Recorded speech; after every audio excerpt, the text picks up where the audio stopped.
Salut l'équipe, à ce jour, il n'existe toujours pas de trophée du meilleur retour. Mais si je devais en attribuer un, j'hésiterais entre le retour de manivelle pleine gueule de Puff Daddy ou le retour en grâce de Kyrie Irving. Bon non, quand même sur Kyrie, c'est bien plus sympa.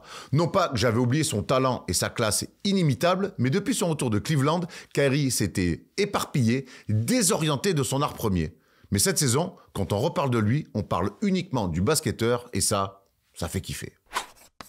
Avec le recul, la traversée du désert fut quand même bien dégueulasse. Aussi dégueulasse que l'eau de la Seine. Et les choses sont finalement allées très vite pour Kyrie. De petit frère de LeBron James à quasi rebut de la ligue, le virage de l'émancipation ne s'est pas vraiment passé comme je l'imaginais. Grande diva chez les Celtics, déserteur et activiste maladroit chez les Nets, j'ai même cru à un moment donné Kyrie Irving perdu pour le basket. Mais heureusement, Kyrie est revenu à ce qu'il sait faire de mieux, détruire des défenses. Et comme à la belle époque avec LeBron, il n'est jamais autant épanoui que quand il joue aux côtés d'une star assumée. Et avec Luka, il peut même rêver de rejouer pourquoi pas un jour des finales NBA, là où jadis, il avait tant brillé. Kyrie a retrouvé un endroit où il se sent bien, une maison où on l'aime, une cubane au fond du Texas, comme dirait Francis Cabrel.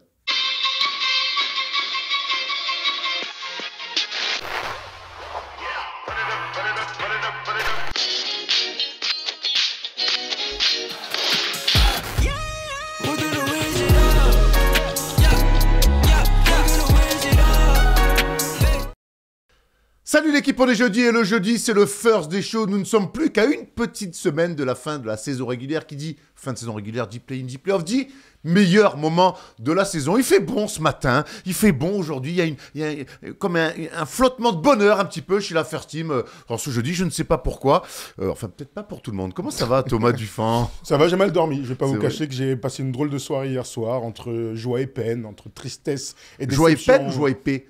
Que peine, malheureusement. Non, ça va, sinon, je vais parler de basket aujourd'hui, et donc ça va me donner le sourire. Arthur, ça va mieux toi ou comme Thomas un peu? Ouais, ça va. Moi, j'ai regardé que la fin du match. Malheureusement, j'avais des circonstances. Et puis, écoute, un peu dégoûté, mais c'est comme ça. Est-ce que tu peux ouvrir ta chemise, s'il te plaît? Non, c'est bon, ça va. S'il te plaît. Mais si, parce que il est torse nu, j'espère. Non, ben non, justement. Non, mais... Montre-nous, mais montre-nous. non, mais en fait, je devais... Qu'est-ce que t'as en dessous? Attends, je me suis pris un coup de pression de la régie pour que je mette ma veste parce que les couleurs ça passait pas, mais j'avais le maillot du Sénégal. Voilà. C'est tout. Et ça nous permet de faire une transition. Au Sénégal, possiblement on arrive. Nous voilà. Sénégal, nous voilà. Sénégal, nous voilà. On vous en dira plus, mais il y a possibilité que la First Team se déplace très rapidement une petite semaine au Sénégal pour aller voir des choses et du basket. Ça, c'est la First Team qu'on aime. On a quelques annonces aujourd'hui à vous faire comme d'habitude. Vous le savez, je vais vous le répéter tout le temps parce que ça marche très fort. Les podcasts sont disponibles sur toutes les plateformes. Et donc, n'hésitez pas à écouter ça dans la voiture. Ça marche très bien, les résultats sont top. Et on est heureux de pouvoir vous offrir toutes les émissions, je dis bien toutes les émissions qui sont sur la chaîne First Team, sur le YouTube ou sur le Twitch. Thomas, on a une autre annonce, c'est qu'on est en fin de saison. Qui dit fin de saison dit Awards, pas Gordon Awards. Donc, et nos gars qui nous regardent, qui nous suivent, vont pouvoir voter. Ouais, pour la première fois, on a décidé de remettre des trophées First Team de fin de saison individuels, entre autres. Donc, à partir de maintenant, d'ailleurs, certains ont peut-être déjà voté parce qu'à partir de midi aujourd'hui, ont été diffusés sur nos réseaux sociaux les First Team Awards. Il y a un Google Form tout simplement.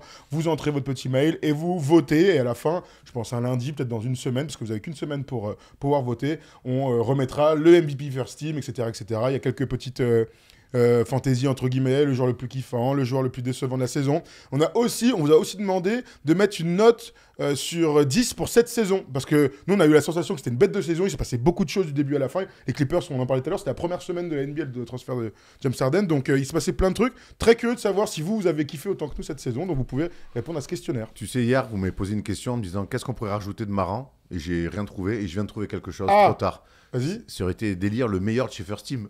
Mais ça y est, on a déjà pensé, Erwan. Hein. Ah bon? On y a déjà pensé, t'inquiète pas, et puis on l'a enlevé parce que on avait peur que tu gagnes. Au vu du boulard que t'as en ce moment, on voulait quand même tempérer un petit peu. Pas le droit d'être en confiance dans cette équipe en fait. Ouais. La frontière entre boulard et confiance est très mince. Jaloux. J'avoue. Le sommaire, parce qu'on est là quand même pour être un petit peu sérieux malgré les grosses têtes qu'on est en train de prendre, et on pense pas à Philippe Bouvard évidemment. Les grosses têtes, on va aller dans les news, on va faire un point sur la conférence Ouest, la conférence Est, parce qu'entre les avantages du terrain, la première place, le play-in, il se passe beaucoup de choses. On prendra le temps sur chaque conférence de faire un petit peu un point à une petite semaine de la fin de cette saison régulière. On prendra des news de Giannis Antetokounmpo, ça va un petit peu mieux, et on ira sur Jrue Holiday qui vient de signer un joli petit contrat. Bravo, bon Jrue. Bravo, on joue le débat cette semaine sur les Sixers, le retour de Joel Embiid, forcément, change un petit peu les horizons et on va se demander que peuvent espérer les Sixers. Peuvent-ils même rejoindre, pourquoi pas, les finales? Moi, c'est quelque chose auquel je croyais quand Embiid était au top. Il est revenu depuis.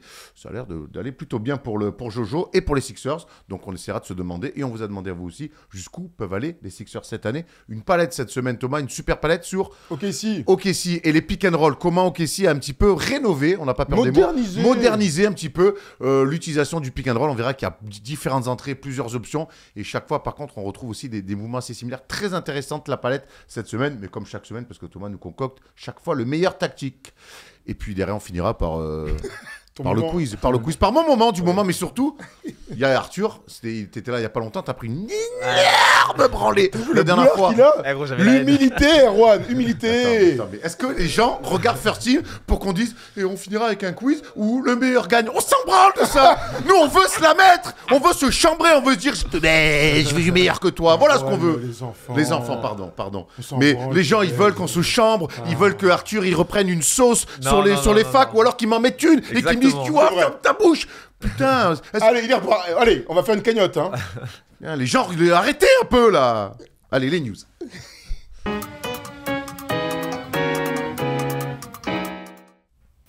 Allez, on attaque tout de suite avec la conférence Ouest. On va regarder le tableau de cette conférence Ouest où on voit que tout est très serré. On va le faire en 3 points. La lutte pour la première place. Hier soir, il y avait un match très important entre les Nuggets et les Timberwolves. C'est les Nuggets qui se sont imposés et qui, pour l'instant, prennent seuls la tête donc de la conférence Ouest. On fera aussi un point sur la lutte pour l'avantage du terrain. Ça se passe entre les Clippers et les Mavs et il y a eu des résultats intéressants. Et puis, évidemment, la lutte au play-in. Thomas, on va commencer par le haut de ce classement. Les Nuggets, hier, ont fait le taf à domicile avec un énorme Nikola Jokic et une victoire importante pour pas sécuriser, mais en tout cas prendre une belle option pour cette première place à l'Ouest. Ouais, exceptionnel match. Je vous invite tous à aller le mater en replay si vous l'avez pas vu sur le League Pass, un duel pré-playoff. On n'était pas loin en termes d'ambiance, d'intensité et de combat tactique aussi. Il n'y avait pas Karl Anthony Towns, vous le savez, qui est sur le point de revenir. Oui, tu as raison de dire que Nikola Jokic a été phénoménal. 41 points, 11 rebonds, 7 passes de mémoire et surtout 16 sur 20 au tir.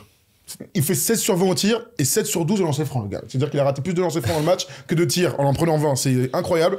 Énorme avantage psychologique sur les Wolves. Tu sens qu'il y a une équipe qui est prête pour ça et qui va finir première. Moi, clairement, je pense que ça va finir comme ça, qui va avoir l'avantage du terrain sur toute la conférence Ouest et ce sera évidemment un facteur très important dans les jours qui vont arriver. Arthur, quand on voit le match d'hier et puis les annonces qui ont été faites il y a quelques semaines de la part des Nuggets pour dire nous on veut la première place et finalement ils vont l'avoir assez logiquement, ça y est, ils sont en mode playoff, les champions en titre. Ouais, ils sont en mode playoff. Je pense qu'ils connaissent le chemin, ils savent de par leur expérience de l'année dernière que jouer à domicile, avoir l'avantage du terrain sur tous les playoffs à l'Ouest, ça leur donne un sacré avantage. Donc voilà, là il reste 2-3 matchs. Quand tu as une victoire nette et sèche d'avance sur tout le monde, c'est énorme. Donc j'imagine pas les voir lâcher. Et puis on sait qu'avec les quelques jours qu'il y a pour les play-in, écoute, ils pourront se reposer. Donc ils peuvent prendre ce risque-là. Ils jouent à San Antonio et à Memphis. Ouais. Ça devrait aller. Ils ont plutôt ça devrait le faire normalement. Ils ont plutôt un calendar avantageux. Il y a aussi une lutte un petit peu à distance pour la deuxième place. Hier, donc, les Timberwolves ont perdu, même s'ils ont été encore une fois très, très dignes, voire plus. Un gros match, vraiment. Non, mais ils font kiffer un peu depuis la blessure de Karl Anthony Towns. Le problème, c'est que Nasrid, il y a eu un moment donné, il a cru qu'il était un autre joueur et le basket l'a rappelé à ses bons droits et à ses devoirs, surtout, faut bosser grand. Le basket rappelle souvent les gens qui se prennent pour des joueurs qui ne sont pas. Il y a eu un moment donné où... C'est pour ça qu'on adore aussi ce sport. Bien sûr, OKC, eux, se sont imposés face à des Spurs démunis et qui m'ont appelé hier soir pour jouer, mais il était un peu trop tard, j'avais pas eu le temps de... J'avais pas le temps de 48 heures pour prendre l'avion, moi. Ouais, ça faisait un peu short, je fais appelez-moi avant, les gars. Donc voilà, victoire large et sans bavure du Thunder. Il y a rien à dire sur le match. Par contre, c'est une victoire importante puisque du coup, ils sont à égalité maintenant avec les Timberwolves. Les 2 derniers matchs qui restent vont être très importants pour les Wolves et pour le Thunder puisque être deuxième, c'est quand même aussi avoir l'avantage du terrain en demi-finale de conf. Très important. Il y a une petite tendance pour les Wolves puisque le Thunder va recevoir Milwaukee et recevoir Dallas. Donc, à voir si Milwaukee lâche pas des matchs. Bon, s'ils ont pas l'air d'être dans cette mouvance-là même avec l'absence de Giannis et contre Dallas qui se bat aussi pour essayer de grappiller une place pour avoir l'avantage du terrain en premier tour qui sera contre les Clippers. Donc ça va être passionnant. Quoi qu'il arrive, c'est pour les Wolves et pour le Thunder une saison méga réussie, quelles que soient les blessures, les moments, les machins, il y a beaucoup de certitudes. Il faut évidemment arriver à être deuxième ou troisième, puisque tu sais qui tu vas affronter quand t'es deuxième, non, quand t'es deuxième ou troisième d'ailleurs, aussi pareil. Bon voilà, très bien, bon, ça va être passionnant à suivre en tout cas, et surtout on va pouvoir se projeter a priori sur un deuxième tour si les deux équipes gagnent. Et là, ça va être aussi régalade. Avant de se projeter sur un deuxième tour, nous, on va se projeter aussi sur un premier tour à l'ouest qui semble se dessiner entre les Mavs et entre les Clippers. Mais qui aura l'avantage du terrain? Pour l'instant, c'est les Clippers. Mais hier soir, il y a eu 2 résultats importants. Les Clippers qui ont perdu à domicile, où il n'y avait aucune de leurs stars, mais ils ont perdu à domicile face aux Suns. Et dans le même temps, les Mavs sont allés s'imposer à Miami, avec encore une fois un Kyrie et un Luka qui ont fait le taf. Il n'y a plus qu'un match d'écart entre les deux. Je pense que ça va être vraiment de ça le premier tour. Maintenant, est-ce qu'on pense que les Mavs... C'est officiel, c'est le premier tour. D'accord. Est-ce que les Mavs peuvent aller gratter l'avantage du terrain? Bah, le truc, c'est que sur les fins de saison, on ne sait pas exactement comment est-ce que les rosters, comment est-ce que les coachs, ils abordent ça. Il y a des pépins physiques dont on n'est peut-être pas au courant. Donc, en fait, ça va être la surprise lorsqu'on verra les temps de jeu et lorsqu'on verra les 5 alignés par les coachs. Donc, voilà, après, ça reste quand même hyper important. Et j'ai l'impression, cette année, plus que toutes les autres années, à l'Est et à l'Ouest, que il y a une homogénéité à peu près au niveau de toutes les équipes dans les 2 conférences sur les équipes à peu près playoffables, un petit peu moins à l'Est. Et que, en fait, l'avantage du terrain, ça va faire partie vraiment des gros avantages et des choses qui vont pouvoir différencier tant les équipes sont à peu près au même niveau. Donc j'espère que tout le monde va pouvoir être en forme pour qu'on puisse avoir une vraie course au playoff et surtout qu'on puisse avoir des bêtes de playoff parce que le Clippers Mavs il est lourd. Il est lourd. 3 infos, les Clippers reçoivent le Jazz et les Rockets pour les 2 derniers matchs. Dallas, eux, donc reçoivent Détroit et vont à OKC, on l'a dit tout à l'heure. C'est la 3e confrontation en playoff en 5 ans entre les Mavs et les Clippers, avec parfois des vainqueurs, parfois d'autres, et toujours un Luka exceptionnel. Donc il y a clairement une rivalité qui s'installe. On rêve tous du Lakers-Clippers qu'on n'aura peut-être jamais avec ces effectifs-là, mais pour le coup, face à Luka, ça nous régale. Quoi qu'il arrive, ça fera des déçus, hein. Dallas qui sort au premier tour, ça va faire des déçus. Les Clippers qui sortent au premier tour, ça va faire des déçus, voire des dégâts. Non, mais après, la conférence ça a été terrible. Hein. Les Suns, les Warriors... Non, c'est clair, c'est la guerre. Mais il va y avoir des grosses remises en question sur des projets. Dans tous les cas, alors qu'en soi, les équipes, elles ont plutôt fait des bêtes de saison quand tu vois Dallas. Exactement. Mais en fait, il y a des projets qui vont être remis en question et puis ça va être sympa. T'as raison que c'est le projet qui est intéressant où tu te fais sortir en demi-finale au 7e match par Denver. Tu te fais sortir au premier tour quand t'es soit les Mavs, soit les Sixers, soit les Clippers, soit les Suns, soit les Lakers, soit les Kings, soit les Wolves ou soit le Thunder. Mais t'imagines la remise en question que tu dois faire pour essayer de grappiller un tour ou 2 pour la saison après. Ça va être très cool à suivre. Tu vois, ce qui est bizarre, c'est que j'ai l'impression que la remise en cause, elle serait plus importante pour Dallas et pour les Clippers. Et les Suns. Les Suns, non, parce que là on parlait d'eux, que par exemple les Wolves ou tu vois le Thunder. Parce que c'est une équipe plus jeune, ils sont en train de progresser. En fait, au final, ce qu'on attendait d'eux, c'était une bête de saison, chose qu'ils ont fait. Quand t'es à 55 victoires, ça reste stylé. Mais pour le groupe, t'es quand même hyper déçu si tu passes au premier tour. Si on doit faire une hiérarchie d'équipes qui perd au premier tour et qui doit repenser complètement son projet, moi je pense que si Dallas, ils doivent repenser leur projet, ça sera avec un coach. Je pense que si les Clippers doivent repenser leur projet, ça sera plus qu'avec un coach. Et les Suns, c'est pareil du coup. Et les Suns, c'est pareil aussi. Clippers et Suns, au vu de la maturité de leurs joueurs, t'as raison. Exactement. Donc bref, ça sera super intéressant. Justement, on parle des Suns, les gars, qui sont aussi en lutte pour le play-in, pas play-in, justement. Hier soir, ils sont allés gagner. Donc, victoire importante après la très vilaine prestation la veille à domicile face aux Clippers. Ils sont toujours en play-in, les Suns, avec 47 victoires pour 33 défaites. Ils vont aller les chercher, les Pelicans, les gars, ou pas? Je vous donne le calendrier si vous voulez quand même, c'est plus facile pour se projeter. Les Pelicans, eux, vont jouer donc contre les Warriors. Ils vont non, ils ont 3 matchs encore. Non, les Pelicans, ils vont à Sacramento, ils vont à San Francisco et ils reçoivent les Lakers. 3 matchs encore à jouer. Ils jouent les 3 équipes de play-in. Tout à fait, c'est des confrontations directes. Et pour les Suns, eux, il leur reste 2 matchs. Ils jouent contre les Kings et contre les Wolves. Pas cadeau. Exceptionnel. En fait, Bravo Adam. Pour les Suns, ça a déjà commencé, hein, les play-in. Non, mais clairement. Un petit mot sur tes Lakers, Thomas. On voit pour l'instant, on aurait un play-in Lakers-Warriors. Oui. Comment tu les sens, tes Lakers?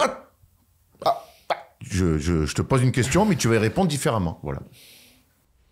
C'est 2 équipes expérimentées, ça, il n'y a pas de doute. Moi, je dis toujours que quand il y a LeBron et Anthony Davis dans une équipe et qu'ils sont à 100%, sur un seul match, ils ne peuvent pas perdre. On l'a vu au In-Season Tournament.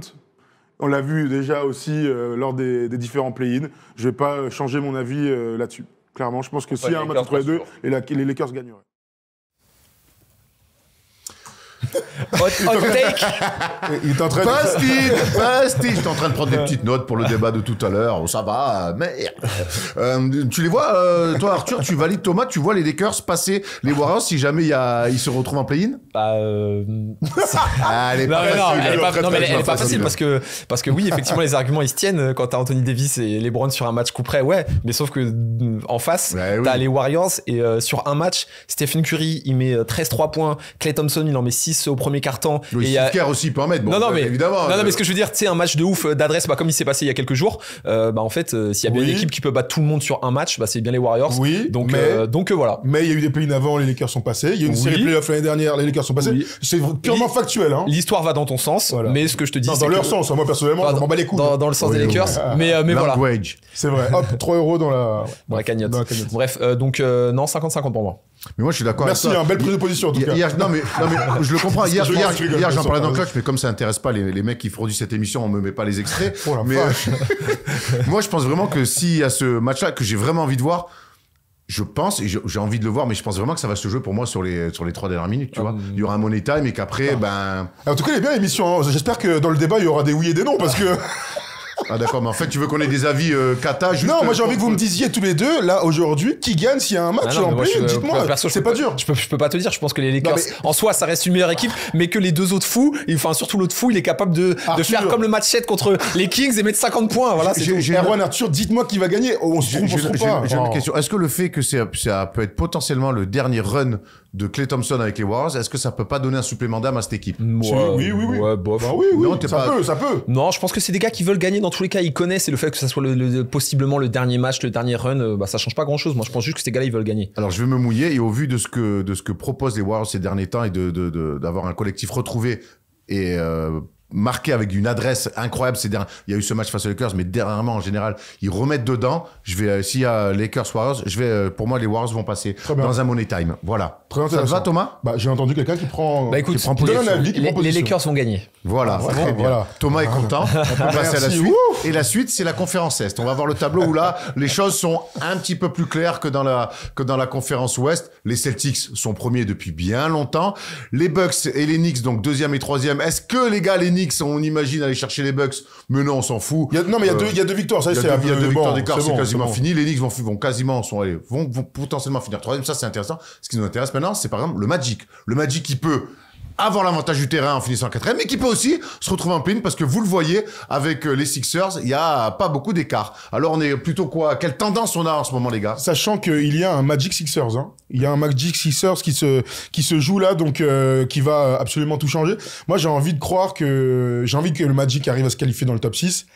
Mais vu la forme des Pacers, de la saison. Mérité. Le problème, c'est que les Pacers sont sur 3 victoires consécutives, que je vois pas le Magic gagner contre les Sixers, donc je suis vraiment très inquiet. Magic 7ème pour moi. Arthur, tu partages cette inquiétude autour du Magic? Pas moi. Hein. Non, je trouve que c'est une équipe qui avance sans pression. Ils sont plutôt sûrs de leur force. Ils ont pas énormément d'expérience, mais justement, ils jouent avec cette fougue-là. Donc, je les vois continuer et puis garder à peu près le même classement. Ok, je vous donne les 4 derniers résultats quand même pour eux. Ils ont perdu contre les Bucks, c'était hier soir de 20 points, sans Giannis. Ils ont perdu contre les Rockets, elle a fait très mal celle-ci à Houston. Ils ont gagné contre les Bulls et ils ont perdu contre les Hornets le match d'avant. Ouais, ils finissent un peu sur la jambe, je te l'accorde. Après, c'est une équipe, on a tendance à l'oublier, qui joue extrêmement dur. Comme je le disais hier chez Wina, comme c'est Orlando, que c'est la Floride, qu'ils ont des beaux maillots, un peu avec du bleu, on oublie. Mais en fait, c'est une équipe qui joue très très dur. C'est une équipe qui joue le plus dur de NBA, donc ça les empêche pas d'avoir encaissé 117, 118 et 124 points sur les 4 derniers matchs. Ils finissent sur la jambe, certes, mais en tout cas, je parle de l'instant présent, et ça, c'est un truc qu'on pourra dire s'ils vont en playoff, enfin, quand ils seront en playoff, ou à la fin de la saison. Mais là, à l'heure actuelle, leur défense, elle est poreuse et ils souffrent. En tout cas, le Orlando Sixers, il va valoir son pesant de cacahuètes. Ouais, de fou. Il va valoir son pesant de cacahuètes. Les Sixers, on va évidemment en parler tout à l'heure dans le débat. On va enchaîner avec 2 petites news. Drew Holiday, l'ancien des Bucks, qui est aujourd'hui chez les Celtics, qui a re-signé, tonton, à 33 ans, un joli petit contrat de 4 ans pour 135 millions d'euros.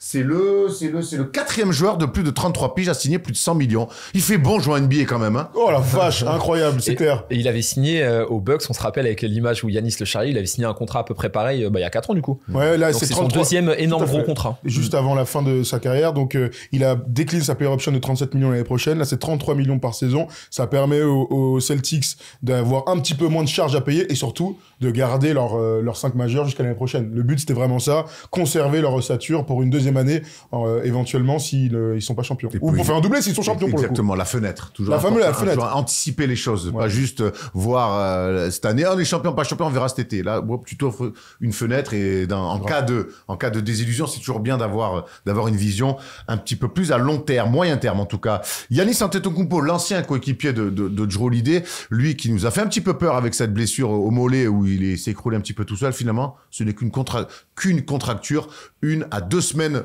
d'absence. On est rassurés, messieurs? Ah bah oui, on a eu peur au début du tendon d'Achille. Tu te rends compte, ça aurait été fin de saison, pas de TQO, ça aurait été une catastrophe, parce que tendon d'Achille, on met presque un an pour s'en remettre.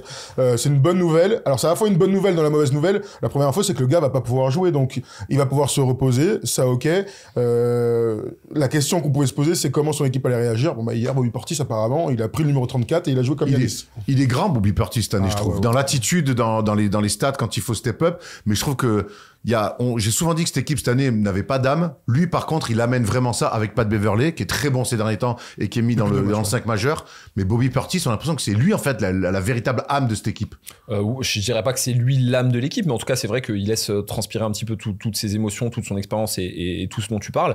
Il a hyper bien digéré le titre et en fait, il s'est inscrit dans ce projet des Bucks au global, justement, avec cette personnalité qui reste quand même atypique, ses gros yeux. Il joue un petit peu tout ça, il va toujours se battre et défendre ses coéquipiers, donc oui, il fait plaisir, et puis c'est un joueur sur qui les Bucks peuvent se reposer, donc quand Giannis n'est pas là, donc magnifique pour eux. Après, je pense pas il faille qu'on attende énormément après sur le terrain, quoi. Tant que ça, parce que sur le run où ils sont champions, il est en sortie de banc, il est très fort. Il est précieux, bien sûr. C'est tout à fait le genre de joueur autour de tes stars avec lequel tu as envie de construire. Ah non, mais on est d'accord, il est hyper important. Ce que je disais, je suis pas sûr que ce soit l'âme non plus de l'équipe. Ouais, c'est pas leur Draymond Green, je le rejoins complètement. Voilà, c'est plus ça. C'est pas leur Draymond Green. Draymond Green, il a une influence dans le jeu que n'a pas Bobby Portis. Mais par contre, je pense que vocalement, il a un truc que d'autres. Une grosse personnalité dans l'équipe, un leader et tout. Quand je dis l'âme, c'est vraiment au bout d'un moment, le fait de parler. Cette année, c'est le seul avec qui j'ai vu des attitudes, qui j'ai vu un peu ramener les gens dans les huddles et un peu se sentir concerné par les choses. Il est très apprécié par le public parce qu'il donne beaucoup au public et tout. Et puis quand il est bon comme ça, et puis la dernière fois, c'est qu'ils finissent bien quand même, les Bucks. On était très inquiets lundi, on l'a dit. Là, ils ont gagné 2 matchs, dont celui contre les Celtics avec la blessure de Giannis. Ils finissent mieux ils finissent mieux, quoi, tout simplement. Les Bucks, c'est les montagnes russes, hein. En 2 jours, tu dis c'est fini, et puis ils reviennent, puis c'est fini, mais ils ont retrouvé des forces, qu'est-ce qu'ils font, où ils vont. Écoute, il est temps que les playoffs commencent, comme ça on aura des réponses définitives un petit peu sur ces Bucks-là. Il y en a pour qui on n'a pas de réponse encore, où on se pose énormément de questions, c'est les Sixers. Qu'est-ce que peuvent espérer les Sixers? Peuvent-ils, avec le retour de Joel Embiid, aller carrément jusqu'en finale NBA? C'est notre débat.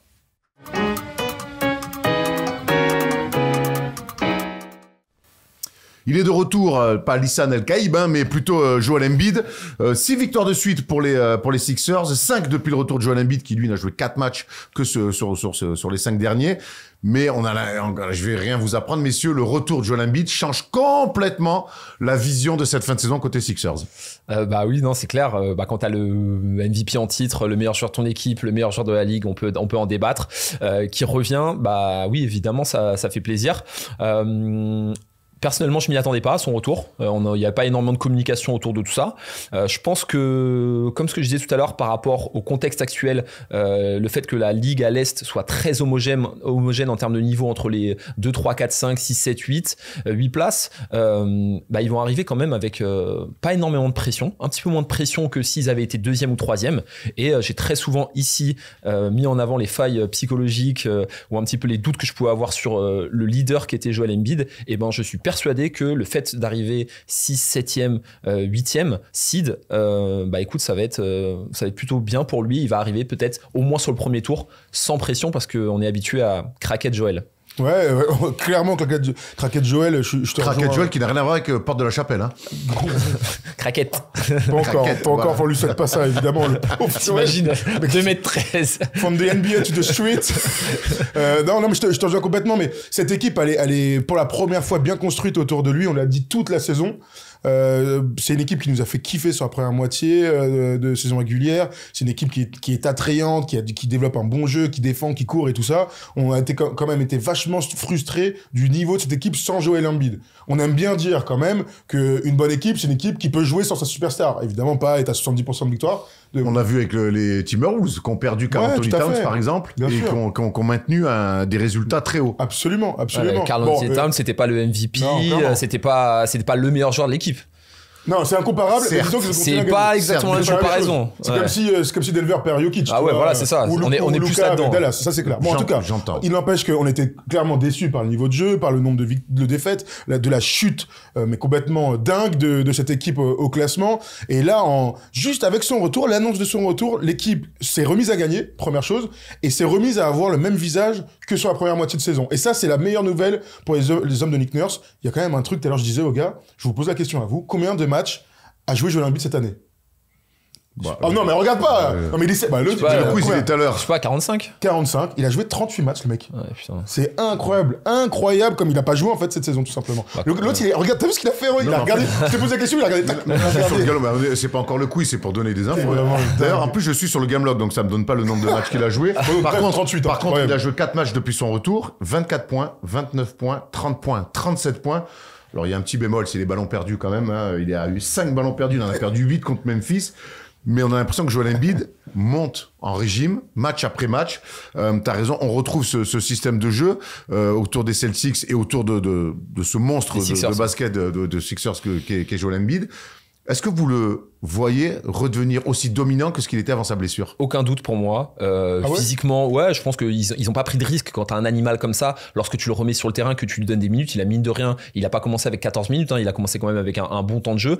C'est qu'ils avaient quand même des certitudes sur sa capacité physique.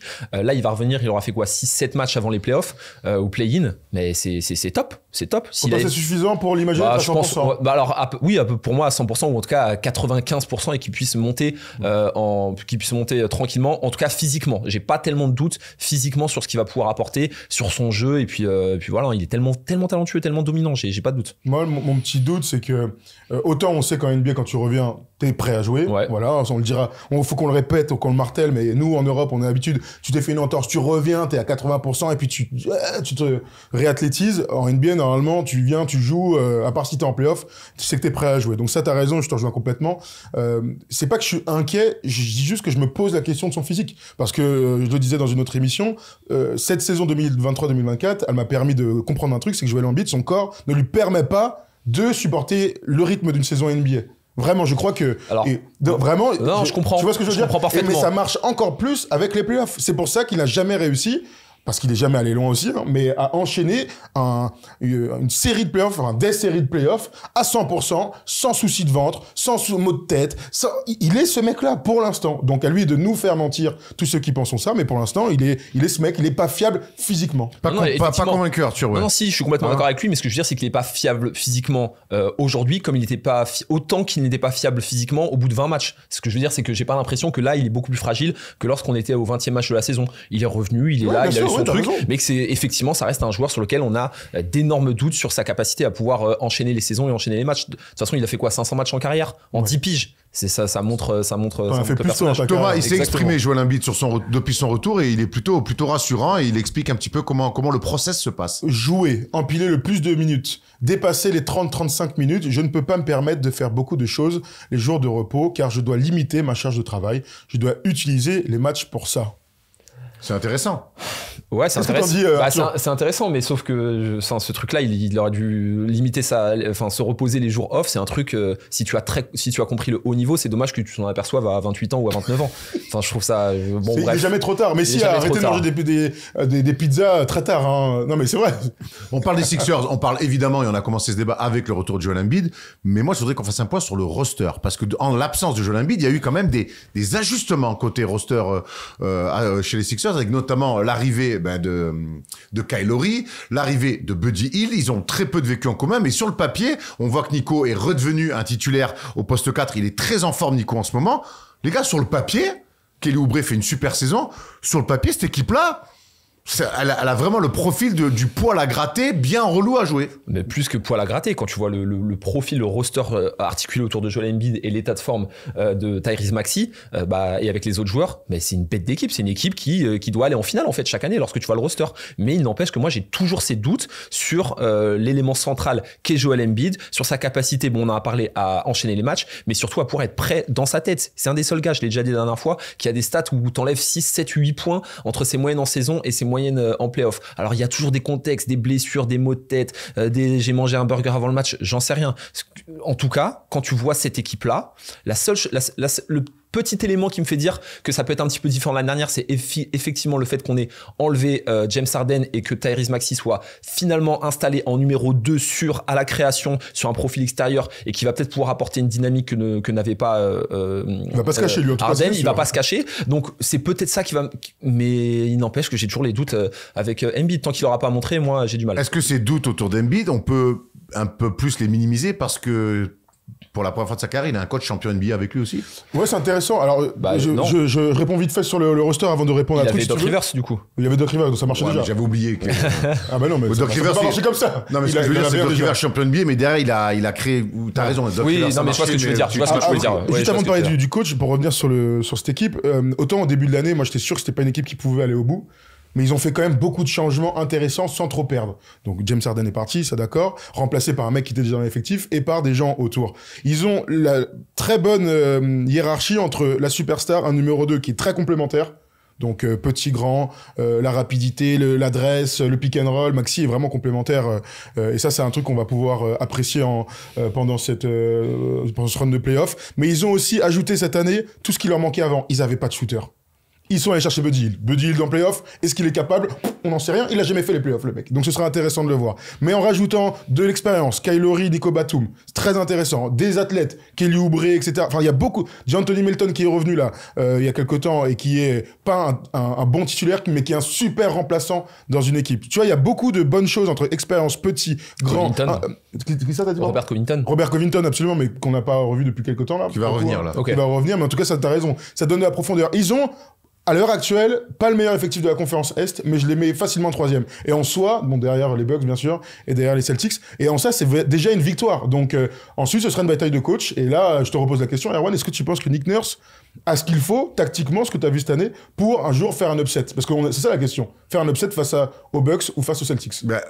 J'ai envie d'y croire en tout cas. J'ai envie d'y croire. Ce qui nous a sauté au visage sur le début de saison des Sixers, c'est oui le niveau de jeu de Joel Embiid, mais tu l'as souvent dit et tu avais raison, c'est aussi le meilleur effectif que Joel Embiid, ou le plus adapté que Joel Embiid ait eu depuis qu'il est en NBA. Mais je peux pas m'empêcher de décorréler ça du coach. Pour moi, c'est aussi la vision de Nick Nurse. Moi, ce que Nick Nurse avait fait quand il prend les Raptors derrière Dwayne Casey. Bah oui, il y a Kawhi qui arrive, mais il en fait aussi une équipe de champion NBA par des choix. Et je trouve que moi, cette année, j'ai bien aimé ce qu'il a fait autour d'Embiid. J'ai un peu moins aimé quand il était pas là. Je trouvais que là, pour le coup, il y a eu par moment une forme d'abandon tactique où ils ont subi un petit peu les choses par un effectif certes un peu réduit parce que t'as pas ta superstar, mais aussi tactiquement, ils auraient pu tenter des choses. Mais ils ont remplacé Joel Embiid par Paul Reed. Voilà. Aussi, hein. Ouais, ça, non mais sans blague. Je me lance pas sur Paul Reed. Je te lance pas, mais ils ont remplacé Joel Embiid par Paul Reed. Je pense, j'ai envie de croire, et je serais pas surpris que Nick Nurse puisse faire un coup de Trafalgar sur ses playoffs et créer un upset. Tu dis quoi, toi, Non, je pense que c'est faisable, parce qu'une nouvelle fois, j'ai dit, là, ils arrivent, ils auront pas de pression, ils auront pas l'avantage du terrain. Joël revient de blessure, donc politiquement, tu pourras toujours t'en sortir sur tes déclarations, etc. Et on sait qu'il est coutumier du fait. Mais là, si on parle d'aller en finale, parce que c'est le débat, ou d'aller vraiment loin, une fois qu'il y aura un tour qui sera passé, 2 tours si ça le fait, je pense que la pression elle va être trop grande, et que ce gars-là pour l'instant il a pas encore les épaules, et tu vois même là ça déclate sur reposition, je sais pas, je sens trop que sa mentalité est poreuse et fragile sur tout ça. J'ai vraiment du mal. Alors on va voir, tiens Thomas, cette déclare. Ouais, c'est Joel Embiid encore une fois, hein. On se fiche de la place à laquelle on va finir. Évidemment je préférais éviter le play-in, mais on y est pour l'instant, et si ça se confirme ça ne change rien. L'objectif c'est de gagner tous les matchs, donc peu importe le classement, je trouve qu'on a nos chances. Moi je trouve que cette déclare elle a aucun sens. Pour moi ça change absolument tout qu'il soit 6e. Si tu passes par le play-in, t'es soit 7e, tu joues contre les Bucks au premier tour, soit contre les Celtics, et tu joues, donc tu es au 8e et tu joues contre les Celtics. Comment tu peux dire que ça va pas changer grand-chose? Alors oui, c'est de la com, mais ça change absolument tout parce que ton gars, ta star, n'est pas encore à 100%, il faut qu'il joue des matchs. Donc évidemment que si t'es 6e et que tu joues, même sur l'avantage du terrain contre les Knicks, ça donne quand même des changes, mais démultipliés, de passer le premier tour et donc de te restructurer, d'aller rechercher des certitudes. Si tu joues contre les Celtics, franchement, ça va être chaud. Contre les Bucks, si Giannis est en bonne santé. Mais tu vois ce que je veux dire? Mais ça change absolument tout, le classement, là. Toi, c'est le timing. Le timing de Joël, centré une nouvelle fois autour de lui. Aujourd'hui, il n'y a pas besoin d'être un expert et d'avoir un BE, un brevet d'État et d'avoir coaché en Pro B pour dire que vaut mieux jouer les Knicks sans Julius Randle et qui joue à 7 plutôt que prendre les Celtics en pleine bourre et les Bucks qui, malgré tout, restent les Bucks. C'est pas que vaut mieux, parce que oui, t'as raison, vaut mieux. Moi, je dis que leur run de playoff dépendra de leur classement de fin de saison régulière. Ouais. C'est pas genre juste s'ils sont 7e ou 8e, ils peuvent faire l'upset et tout. Pour moi, ils doivent passer devant les Pacers. Mais ils doivent absolument tout faire pour finir 6e. Mais c'est gros, ça change absolument tout dans l'histoire qu'il y aura cette saison parce que il y a les épaules, il y a le physique, il y a absolument tout qui va changer pour eux s'ils affrontent pas l'un des deux. J'aimerais revenir sur l'aspect mental, Joel Embiid. Et t'as raison, parce qu'aujourd'hui sur le basket, on n'a rien à lui reprocher. C'est un joueur extraordinaire ce qu'il a fait sur le petit échantillon de cette saison. Il nous a tous bluffés. Mais le fait qu'ils soient entourés, je le répète, de Nick Nurse, qui est un coach récemment champion NBA, qui est Kyle Lowry, qui lui aussi est récemment champion NBA, qui est un mec comme Nico Batum, qui est un stabilisateur, qui va lui mettre les ballons, qui va jouer juste. Est-ce que c'est pas aussi ça, de franchir des caps aussi psychologiques, c'est d'être entouré de mecs rassurants? Ce qu'il n'avait peut-être pas avant entre Ben Simmons ou James Harden. Ouais, quand il y avait Ben Simmons et James Harden, on louait la complémentarité qu'ils avaient, le fait que James Harden pouvait apporter du spacing et de la création sur le poste extérieur, qu'il connaissait le chemin pour aller au moins en finale de conf. Donc c'est des questions, on était aussi rassurés l'année dernière et les autres années avec les autres profils. Donc voilà, moi l'idée c'est pas de le démonter, c'est juste de se dire que c'est d'avoir des doutes, c'est d'avoir des vrais doutes sur tout ce qui s'est passé. Et puis de toute manière, une nouvelle fois, s'il va en finale, il nous aura fermé la bouche et bravo à lui. Mais ce que je veux dire, c'est que là j'ai du mal. Alors oui, en tout cas, les Sixers ont bossé pour lui donner des meilleures conditions pour pouvoir s'épanouir. Ça, il y a rien à dire, c'est parfait. Franchement, quand tu vois l'équipe, c'est top, même au niveau du coaching et tout. Mais voilà, tout à l'heure tu parlais de bataille de coach et tout. Oui, mais après sur le terrain, si tu tournes à 23 points et 9 rebonds au lieu d'être à 35 et 14, ça va peut-être pas être le même résultat, c'est tout. Bah oui, je suis plutôt d'accord. Je suis pas sûr que Nick Nurse soit capable de faire un upset. Bon? Ouais. C'est pourquoi? Mais même sur un Indiana? Parce que c'est pas un upset, du coup. Pour moi, ils sont 3e dans ma tête. Sur un Knicks, contre les Knicks, excuse-moi. Mais pour moi, même s'ils ont pas avantage du terrain, ils sont 6e et tout, c'est un faux 6e.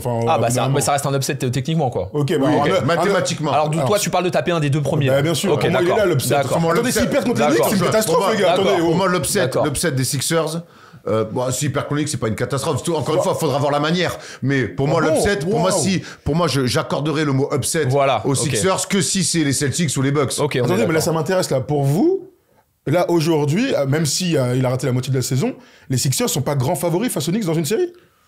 Non, mais genre grands favoris, hein. Moi, ils sont grands favoris. Tu chies beaucoup et sans t'essuyer en plus sur Jalen Brunson. Mais c'est pas la question, tu vois. Parce que, attends, mais ça marche pour toutes les autres équipes de la conférence Est. C'est-à-dire que les Sixers, on parle de pression. Sur la troisième force. Mais de loin, les gars. Enfin, ils ont pas eu leur meilleur joueur MVP l'année dernière pendant la moitié de la saison. Bah oui, ils sont descendus. Bah ouais. Mais ils sont largement plus forts. Enfin, largement. Non, mais là. Ils sont plus forts que les Knicks, ils sont plus forts que les Pacers. Ils sont plus forts. Soyons factuels. Aujourd'hui, les Sixers qui récupèrent Joel Embiid, qui sont au complet. Tout à fait. Avec, tu joues les Knicks, troisième, super saison. Jalen Brunson, on t'aime, t'es un commandant, t'es un général. Bon, t'as pas Julius Randle, l'autre Thibodeau, il fait jouer Bogdanovic des 8 minutes par match et il joue à 7. Mais oui, les Sixers, face aux Knicks, même avec un avantage du terrain, pour moi, sont favoris. D'accord, mais ça marche pour le Magic, ça marche pour les Pacers. Oui, c'est la troisième force. Voilà, le classement ne le montre pas et on connaît les raisons. Mais par contre, aujourd'hui, les Sixers, play-in, pas play-in, sont la troisième force de l'Est. Mais alors, du coup, pourquoi tu me dis que, quand je dis s'ils perdent contre les Knicks, c'est une catastrophe, pour toi, c'est ok. Genre là, tu vas me dire la manière et tout, mais si tu perds sur un match 7 à New York, contre les Knicks sur cette saison-là, enfin, je suis désolé, mais moi, si j'étais fan des Sixers, je serais catastrophé. Rassurez-moi, les gars. Oui, mais vu la manière dont ils ont réussi à s'échapper sur leur déclat à toutes leurs éliminations, il dirait bon bah ouais, il est revenu 4 matchs avant. Il y a plus les mêmes D'accord, gonzes. ok. Moi, je suis curieux d'avoir des déclats de mecs comme Kyle Lowry qui ont été champions NBA, de Nick Nurse qui a été champion NBA.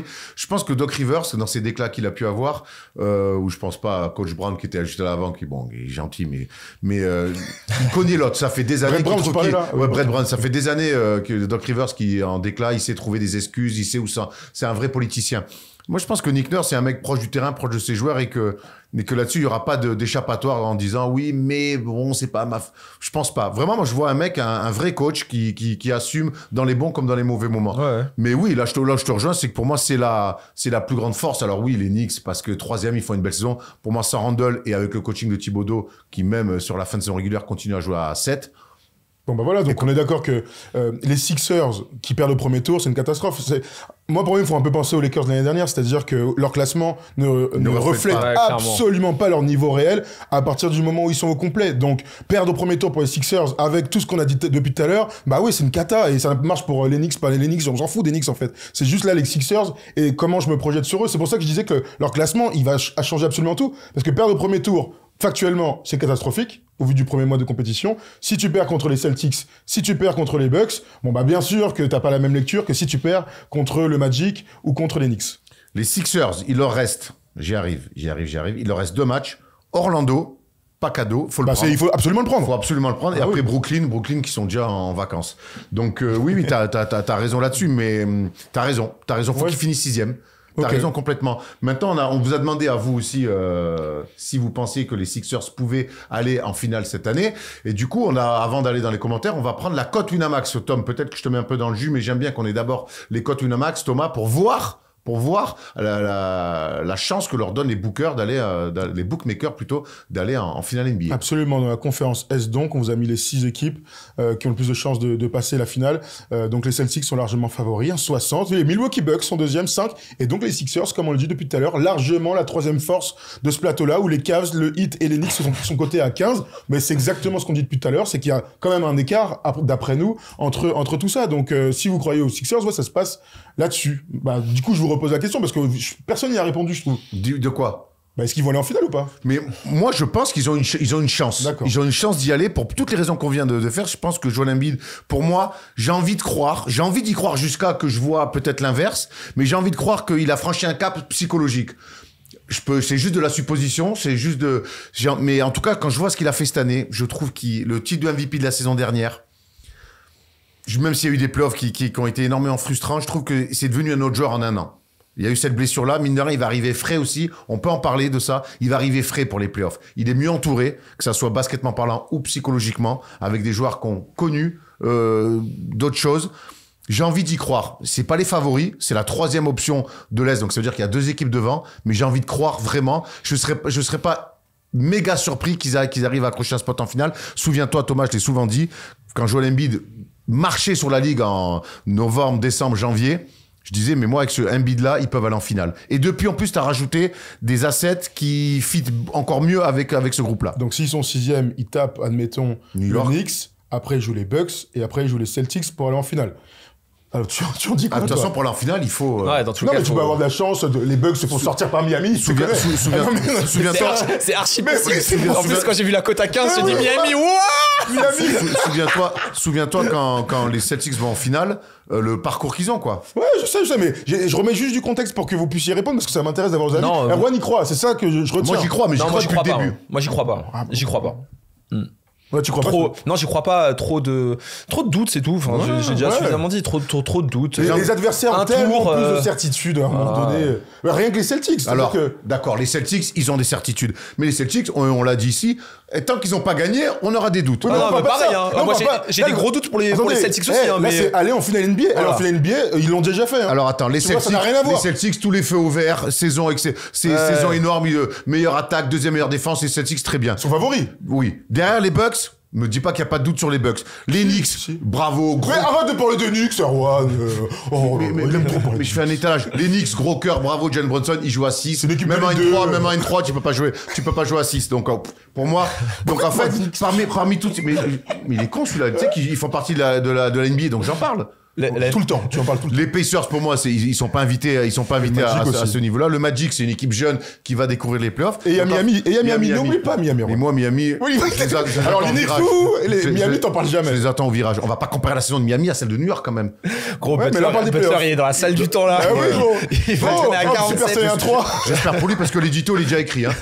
Mais en fait, des doutes. Mais t'as raison, Arthur, sur les doutes des Sixers. Mais en fait, il y a des doutes sur toutes les équipes, et pas qu'un peu. De ouf, mais sauf que la seule équipe où il n'y a pas de doute, c'est les C'est pour ça qu'ils vont pas le faire. C'est les Nuggets. Les Nuggets, pardon. Ouais, on est d'accord. Sur toute la NBA, ouais, on est d'accord. Donc voilà, donc c'est pour ça que c'est intéressant. Moi, j'aime ce côté. Il a été blessé longtemps, il a très peu de vécu avec Hield et Calorie, par exemple, mais il y a toutes les autres équipes et des équipes qui peuvent, Sixers, Bucks, Celtics, ça peut aller en finale, ça va aller certainement en finale. Mais il y a des doutes aussi. Donc finalement, doute contre doute, pourquoi pas? Et t'as un mec qui est un joueur supérieur, c'est Joel Embiid. Ça s'entend clairement. Bon, en tout cas, alors je réponds moi aussi à la question. Je crois pas qu'ils le feront. Parce que comme vient de le dire et comme on le dit depuis tout à l'heure, il y a des doutes, mais il y a surtout des choses que je n'ai jamais vu faire cette équipe et leur superstar en premier. Donc, un truc tout simple. Jusqu'au jour où... Jouer 2 mois et demi au basket. Je l'ai jamais vu faire ça. Voilà, donc... s'il se blesse en playoff, honnêtement, ça... Donc, quand il va se blesser en playoff... Alors non, on va pas lui souhaiter, hein, on touche du bois, mais la lecture, elle sera complètement différente ensuite sur le suite de sa carrière. Et c'est vrai que ta théorie, qui pour l'instant se tient, c'est qu'il ne peut pas enchaîner 2-3 mois de compétition. Ouais. Et encore avec l'intensité des playoffs. Et le dernier truc, pourquoi il faut absolument qu'il finisse 6e? Si tu finis 6e, t'as une semaine... De repos. De préparation. De prépa. Oui, parce qu'ils vont pas aller à Hawaï. De préparation. On va prendre les commentaires un petit peu parce que c'est passionnant, mais vous dites un peu de la merde. Et on va aller voir nos amis de la communauté. Qu'est-ce qu'ils nous racontent, Thomas? De l'anneau. Alors, on y va. Est-ce que Joel Embiid peut viser le titre cette année?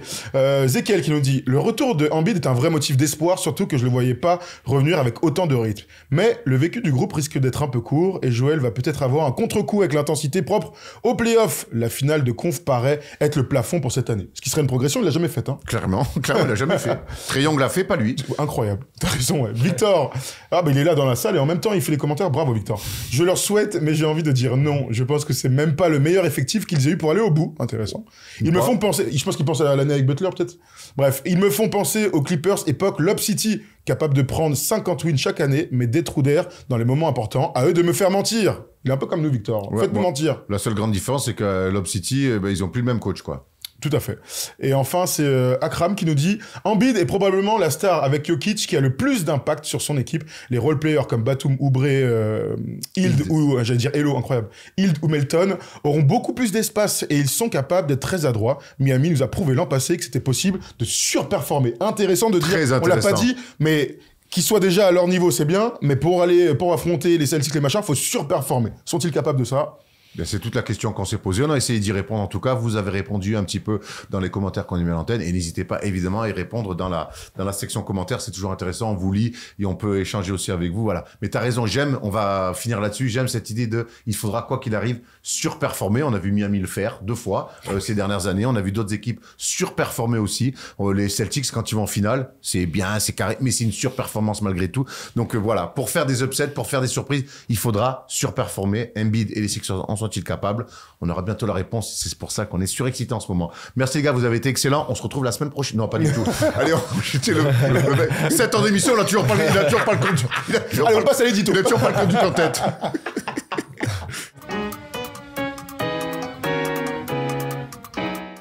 Charrie-le. Ah d'accord, Polo, ça l'a pas fait rire, il m'a mis une palette pleine gueule.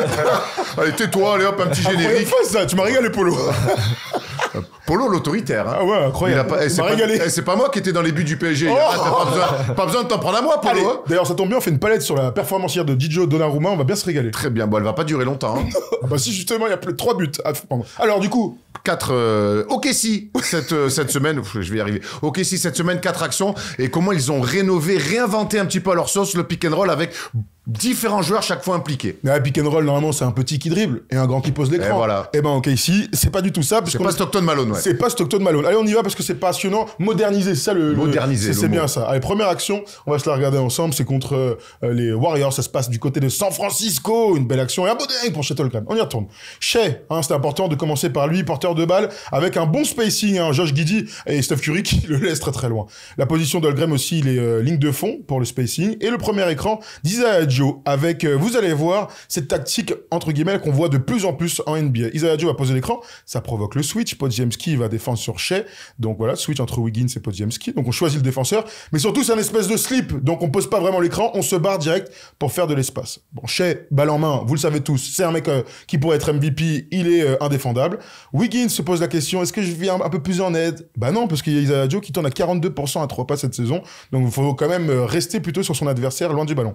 Shai accélère, Kevin Looney arrive en aide, hein, pour l'instant tout est ok, mais Shai est un joueur formidable. Regardez le déplacement de Chet Holmgren, ça c'est des actions qu'on voit de très nombreuses fois maintenant, le grand qui coupe, le bon timing, la bonne passe dans la ligne de fond, enfin sur la ligne de fond plutôt, et le dunk autoritaire de Chet Holmgren. Moi, j'aime bien cette idée de slip qu'on voit de plus en plus, qu'on voit beaucoup chez le Paris Basketball aussi, avec Nadir Hiffi qui vient poser ce kind of faux écran. Même pas écran en fait. Hein, ouais. Et puis surtout, moi, vous avez joué avec moi à Malakoff, vous le savez, moi j'adore les mecs oubliés ligne de fond. Ça, c'est quand même le truc le plus relou à défendre, c'est les mecs qui se font oublier ligne de fond, et OKC le fait à la perfection. Dans le dos de la défense. Dans le dos, oui. Dans le dos de la défense. Deuxième, on a 4 attaques, hein, comme toujours, on va aller sur la deuxième. On y va tout de suite, et Arthur, tu pourras en discuter. Du pick and roll un petit peu plus basique, mais c'est pas ça qui nous intéressait, c'est la suite de cette action qui nous régale. On y retourne. Donc, Shai à la balle, c'est encore une fois Isaiah Joe qui va se démarquer. Le pick and roll central classique hein, de la NBA. Donc là, pour le coup, un petit et un grand sont dans l'action. On regarde aussi le spacing à l'opposé avec Lou Dort notamment et Jalen Williams. La prise à 2 et la passe rapide, la confiance de Shai pour ses coéquipiers. Là, Chet Holmgren, il a beaucoup d'options. Il y a cette espèce de 3 contre 2 qui se met en place. On se souvient de Boris Dio qui avait été fantastique avec les Spurs en 2014. Là, Chet, bon passeur, a plusieurs options. Donc Lou Dort à l'intérieur, mais regardez la défense là qui revient et qui va resserrer. Il va faire le bon choix puisque Jalen Williams se déplace. Déplacez-vous loin du ballon les gars, c'est important. Jalen Williams va recevoir cette bonne passe donc de Chet Holmgren. Et là, tir ouvert. Oui, mais OKC cette année, c'est du drive and kick à foison. Jalen Williams continue, il a passé son défenseur sur le close-out. Et là, derrière, la bonne vision de jeu aussi est à souligner, Arthur. Jalen Williams a vu le déplacement de Chet Holmgren qui va finir dans le cercle. Ce qu'on voulait mettre en avant là-dessus, c'était le fait qu'ils insistent, même après pick and roll, sur des fixations, même après des close-out. Ouais, et ça montre surtout que c'est une équipe où les joueurs ont confiance les uns envers les autres. Tout simplement, l'extra passe. Mais même si on a un tir qui est ouvert, on essaie d'aller un petit peu plus loin pour trouver encore un meilleur tir. Donc bravo à OKC et puis bravo à la polyvalence de leurs joueurs. Mais on va le voir dans les autres actions, on les a vus sur les 2 premières. Moi je trouve que les 5 joueurs ont un rôle important, même ceux qui touchent pas la balle. Tout le monde est placé à un moment donné pour recevoir la balle. Du coup, ça fait que tous les choix défensifs, ils sont très compliqués. C'est-à-dire que si je fais ce choix-là, je donne pas un lay-up et je vais donner un tir à 3 points. Et on va le voir sur le reste. Et c'est ça que je trouve archi intéressant. Peu importe qui joue le pick and roll, le placement, les 3 autres qui sont pas concernés, dans leur placement, sont toujours très justes. Troisième action, on y va tout de suite. Donc cette fois-ci, c'est contre les Pelicans avec Jalen Williams. Important aussi dans tout ça, c'est qu'on vous a mis chaque action est portée par un joueur différent pour initier l'attaque. Donc Jalen Williams, donc on adore tout ça, le Scottie Pippen moderne, comme dirait Erwan, avec la pose d'écran de SGA. Et oui, il n'y a pas que des grands dans leur effectif qui sont capables de poser donc des pics. L'écran, donc, hop, il change au dernier moment. L'accélération, on regarde ce spacing. Toujours l'idée là de ce triangle sur la baseline. Jalen Williams va donc accélérer. Il y a peut-être des passes à faire, mais Jalen Williams va jouer pour Josh Giddey qui est à la place de Chet Holmgren. On aime la polyvalence. Tu viens de le dire, Arthur, et ça se voit dans cette action. Jonas Valanciunas le grand va venir en aide. Et là, l'avantage d'avoir un meneur de jeu baseline, c'est qu'il va te faire une passe main gauche exceptionnelle pour un grand tir ouvert. Erwan, quand je dis grand tir ouvert, il est vraiment tout seul. Hein. Mais ouais, mais là, on a en fait un meneur de jeu qui est sur un poste 4-5 sur la ligne de fond, mais qui est très bon passeur, et on a un poste 5 qui va être ouvert à 3 points et qui peut mettre dedans parce que c'est le basket moderne.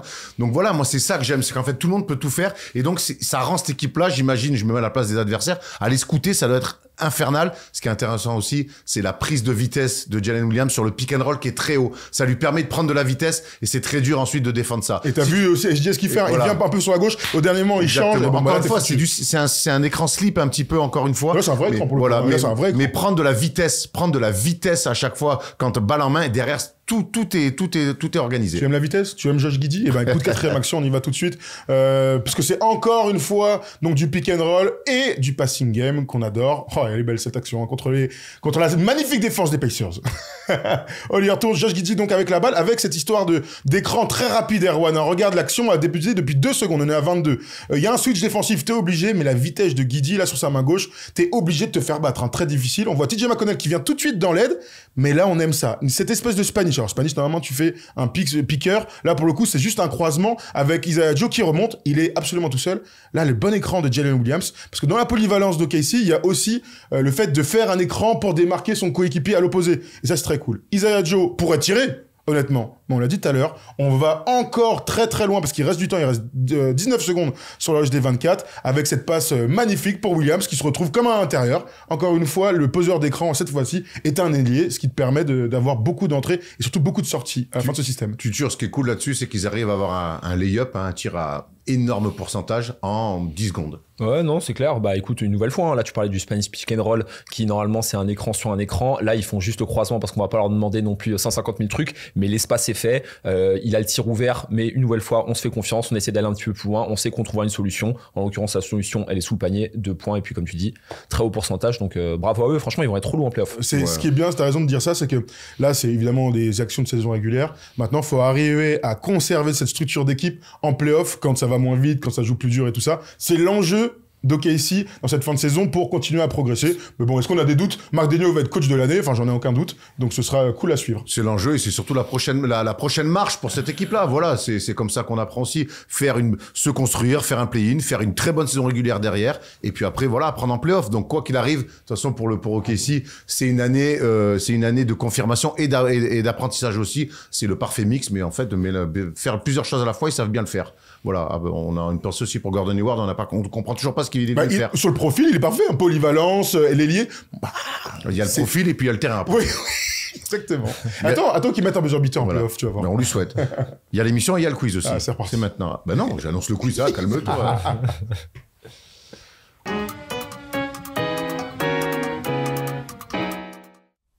Allez, qui dit fin d'émission dit quiz, et qui dit quiz dit Arthur Sen, je t'attends beaucoup, puisque le dernier Kelfac, en fait j'ai pas le droit à l'erreur. très mal vécu. J'ai pas le droit à l'erreur. Une défaite c'est bon. Une défaite. Une défaite, 2 avec celle de Malakoff quand je suis venu. C'est bon, j'ai perdu ce week-end. Mais il a été bon.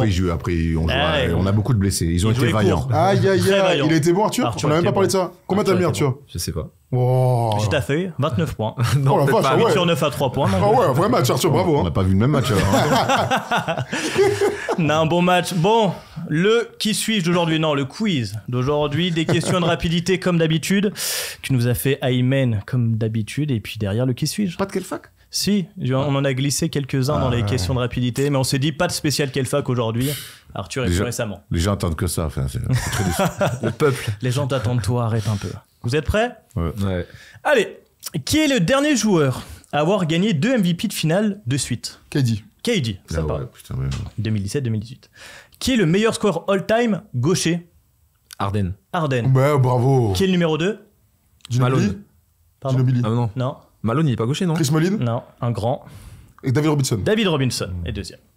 Quelle est la fac de Malachi Flynn? Mais la Kai Flynn. Ah, San Diego Villanova State. San Diego State. San Diego. Ah ouais, San Diego, bravo. En fait, il y en a de Washington State, mais c'est San Diego qu'on va prendre. Qui a le plus de fautes techniques cette saison? Draymond Green. Draymond Green, non. Non. Ah bon? Non, vu qu'il a été suspendu, il y en a un. Attends. Mais un mec aussi qui a du caractère dans une équipe à l'ouest. Oh, c'est qui ça?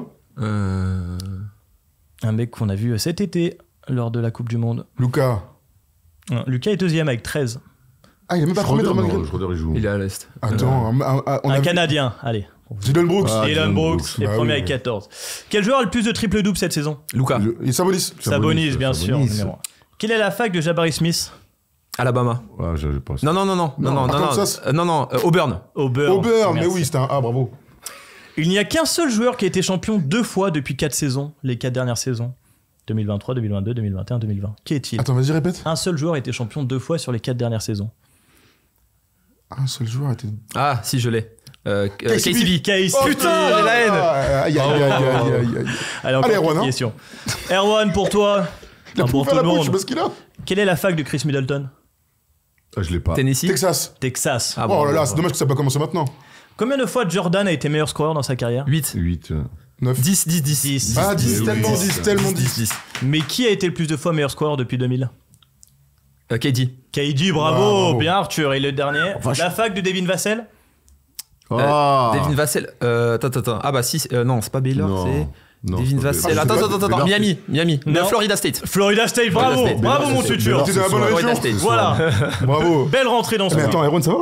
Bah, j'ai pas les Ça va, réponses. Erwan J'ai pas les réponses. T'es sûr que ça va Parce que là, il y a eu des quelle fac au milieu, hein? Ça va Mais gros non, mais ça, c'est de la merde. Ça, c'est pas des quelle fac, ça.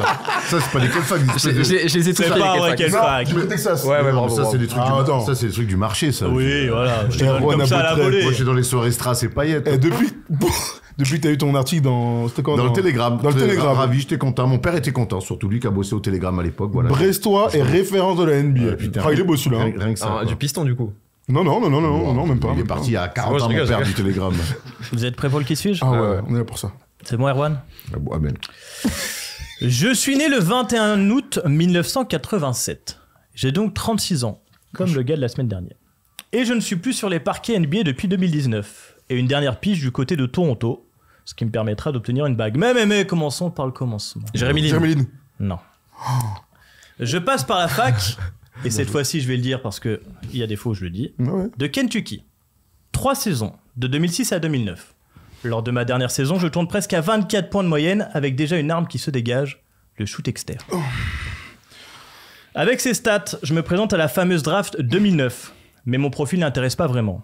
Je devrais attendre le second tour et le 41e nom pour être appelé par les Bucks. Me voilà donc dans le Wisconsin pour démarrer ma carrière. Liggins Non. DeAndre Liggins, C'est non un shooter? Non. Donc pas shooter. Kentucky et j'arrive drafté par les Bucks au second tour. Une carrière qui s'étendra sur 10 années, avec 7 franchises de connus. Une carrière de journeyman. Mais revenons-en à ma première année. C'est rare, mais je vais jouer ma saison rookie dans 2 franchises. Patterson. Non. Oh la vache. Milwaukee, le temps de 41 matchs. Puis Philly. À Philly, on flaire un potentiel. Lors de ma saison sophomore en 2010-2011, je deviens titulaire. Spencer Rose Non. Putain, mais c'est un quel 28 coup. minutes de temps de jeu en moyenne pour 10 points. Saison suivante, rebelote dans le 5. 2 saisons pleines à Philly. Mais là où vous devriez m'avoir, c'est dans ma prochaine équipe. On n'a pas le poste encore. En 2012-2013, je suis agent libre. Et je décide de m'engager avec les Los Angeles Lakers. D'abord remplaçant, je deviens titulaire en 2013-2014, Kobe étant blessé. Je deviens le 3e meilleur scoreur de la ligue, de l'équipe. Wow 15,7 points en moyenne sur la saison, avec une pointe à 42 points contre OKC. J'enfile le numéro 20. Oh gros, je l'ai pas du tout. Si vous ne m'avez pas là, moi et mon mètre 93, eh bien ça se corse. Puisqu'après les Lakers, je pars à Détroit, 2 saisons de 2014 à 2016. Ellington.